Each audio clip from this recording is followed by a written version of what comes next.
Well, okay, so if we're just obese, can't we just treat the inflammation and be okay? Maybe. There's some studies that do support that. Here's one, a meta-analysis. And a meta-analysis is when somebody looks at a series of studies and they sort of, in a statistical method, and of course you can make stats say anything, right? Statistically, they'll put the studies together to make it one big study so that the number of subjects is higher. Because if you have a study of 2 people, that's essentially meaningless, right?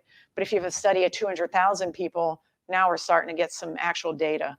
So this meta-analysis of 8 randomized controlled trials looked at essentially 260 subjects, and they gave them anti-tumor necrosis factor alpha therapy. And this was a group of overweight people with rheumatoid arthritis. Rheumatoid arthritis is known to be associated with insulin resistance and adiposity or obesity too. Well, not always.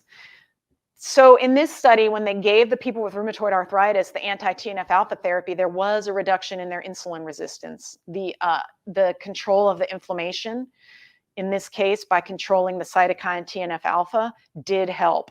And also another study found that if rheumatoid arthritis patients are on etanercept, which is a disease-modifying agent that reduces the levels of certain cytokines that are inflammatory, they found that their risk of Alzheimer's was lower. So yes, controlling inflammation can be done, and it is extremely important to do if at all possible. But there's just much more natural, better ways to do than take these hugely, first of all, expensive. Second of all, your insurance probably won't cover them. Unless you have certain indications like rheumatoid arthritis, right? And fourth, they have a lot of side effects. But these studies do sort of hint to the fact that if you can control inflammation, you can protect people from Alzheimer's, you can protect them from insulin resistance, et cetera.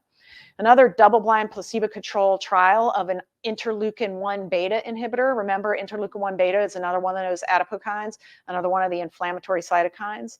Now, this was 10,000 adults that had a high CRP. Remember I told you that's predictive of future cardiovascular events? So this is actually a group of adults that had a high CRP and a history of MI. So these are very high-risk individuals. When they were given this particular medicine, they lowered the risk of MI, stroke, angina, and cardiovascular death as compared to placebo. Interestingly, there was no change in their LDL levels, which lends support to the growing, mounting evidence that LDL may be irrelevant over time, overall, for future mortality and morbidity. So yeah, controlling inflammation is hugely important. Is there a magic pill for you to take? I don't think so yet. Are they working on it? For sure.